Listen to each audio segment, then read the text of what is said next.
नमस्कार मित्रों, स्वागत है आपके अपने चैनल हिंदू संस्कृति में।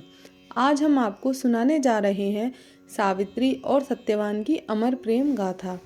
यह कहानी नारी शक्ति, भक्ति और दृढ़ संकल्प का प्रतीक है।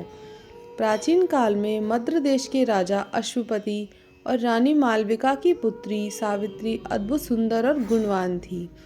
जब उसका विवाह का समय आया तो उसने सत्यवान नामक एक तपस्वी और गरीब राजकुमार को अपना जीवन साथी चुना।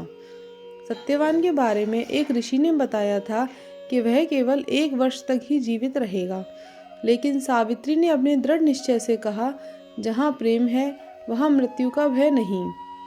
सावित्री और सत्यवान का विवाह हुआ और वे जंगल में रहने लगे। सावित्री अपने पति के साथ सुख से जीवन व्यतीत कर रही थी, लेकिन उसे पता था कि सत्यवान की मृत्यु निकट है, इसलिए उसने कठोर तप और उपवास शुरू कर दिया। एक दिन सत्यवान लकड़ी काटने के लिए जंगल गया। वहीं उसे सिर में भयानक दर्द हुआ और वह सावित्री की गोद में गिर गया। तभी यमराज प्रकट हुए और सत्यवान की आत्मा को लेकर जाने लगे। सावित्री ने यमराज का पीछा किया और उसने अपने पति को वापस करने की विनती की।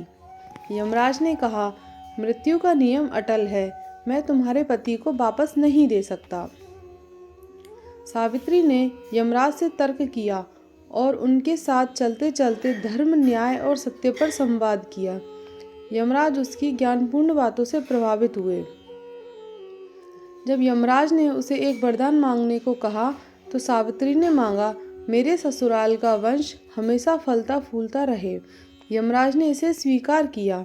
फिर सावित्री ने दूसरा वरदान मांगा, मुझे 100 पुत्रों की माँ बनने का आशीर्वाद दें। यमराज ने यह भी स्वीकार किया। तब सावित्री ने बुद्धिमानी से कहा, यदि मुझे 100 पुत्र चाहिए तो मेरे पति सत्यवान को जीवित होना ही पड़ेगा। यमराज को हार माननी पड़ी और सत्यवान की आत्मा को वापस कर दिया। यह कहानी नारी के अदम्य साहस और बुद्धिमत्ता की मिसाल है। यह सिखाती है कि प्रेम, विश्वास और दृढ़ निश्चय के सामने मृत्यु भी हार मान सकती है। यदि आपको यह कथा पसंद आई हो तो कृपया वीडियो को लाइक और चैनल को सब्सक्राइब करें। इस कथा को अपने दोस्तों और परिवार के साथ साझा करें और कमेंट करके ज़रूर बताएं कि अगली बार आप कौन सी कहानी सुनना चाहेंगे। धन्यवाद।